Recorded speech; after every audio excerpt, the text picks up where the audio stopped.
Allez, un tout autre sujet. À présent, le gouvernement annonce de nouvelles mesures pour lutter contre la fraude sociale. Parmi elles, une fait particulièrement débat, limiter à 15 jours la durée d'un premier arrêt de travail. Une volonté affichée par la ministre Catherine Vautrin, qui souhaite donc limiter les arrêts de travail prescrits en médecine de ville à 15 jours. Une décision qui provoque, vous l'imaginez, la colère des syndicats de médecins et des associations de patients.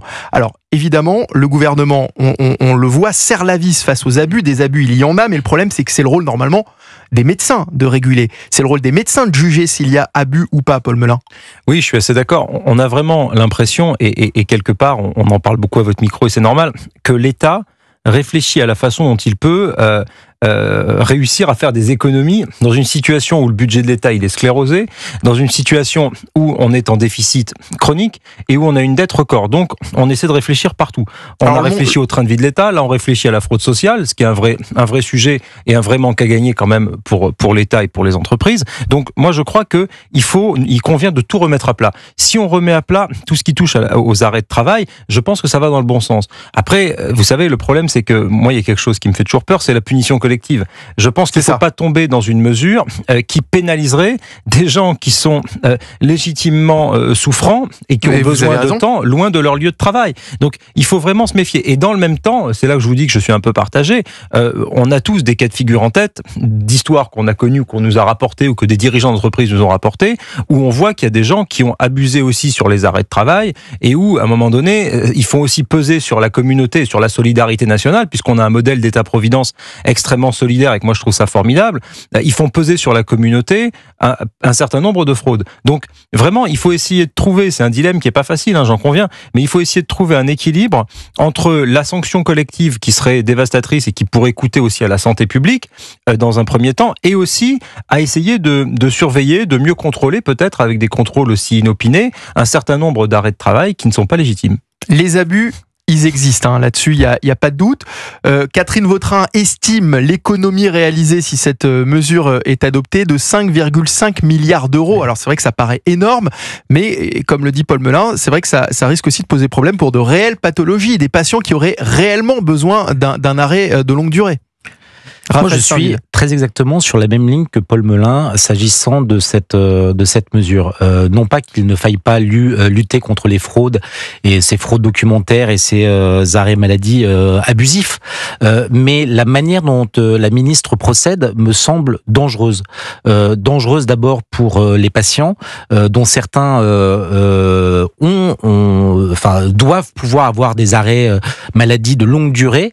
Ça va coûter 2 fois à la collectivité, puisque on va leur faire un premier arrêt de maladie, puis un deuxième au bout de 15 jours. Donc là où on cherche des économies, probablement que dans le cas de ces arrêts maladie qui sont absolument justifiés, ça va coûter 2 fois plus cher à la communauté. Ça ressemble pour le reste, à une forme de suspicion des médecins. Après, pour le reste, alors d'abord c'est très suspicieux pour les médecins, et après pour le reste, qu'il y ait des contrôles, qu'on multiplie les contrôles, voilà. C'est nécessaire, mais dès lors que l'on instaure des normes, parce que c'est une norme supplémentaire finalement que de vouloir instituer un premier arrêt maladie limité à 15 jours, je pense que ça va alourdir ça va alourdir tout, ça va être encore plus coûteux. Donc je pense que c'est une bonne idée, mais une mauvaise manière d'empêcher ces fraudes. Ça pénalise tout le monde d'une certaine façon et finalement on n'a pas de quel est l'intérêt finalement au lieu d'augmenter les contrôles comme le dit Raphaël Stainville, on pénalise tout le monde.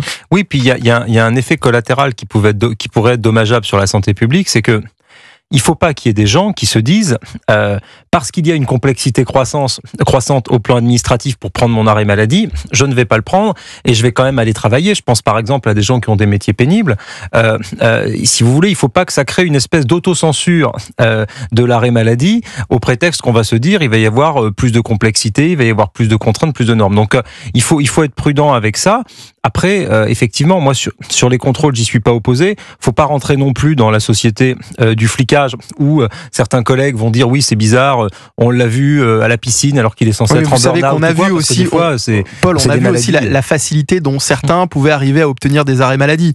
Je sais bien. Parfois en simple visite. Oui, ou en visio. En visio, c'est ça. Oui, là, ça pose aussi la question de la médecine 2.0 et de la façon dont aujourd'hui, je veux pas donner de mauvaises idées à certains de nos auditeurs, mais téléconsultation, il suffit de faire une téléconsultation sur un site web, et j'avais vu un très bon reportage là-dessus. En 3 minutes, vous avez votre arrêt de travail qui vous arrive en PDF sur votre boîte mail, et vous êtes arrêté pour 3 jours, 5 jours, par un médecin qui ne vous a même pas ausculté et auquel vous avez dit bonjour docteur, j'ai un peu mal à la tête, il vous arrête à distance. Donc, faut aussi réfléchir à ça. Et à l'heure où on nous dit il faut dématérialiser les consultations, la consultation à domicile ou en présentiel chez le médecin, c'est pas nécessaire.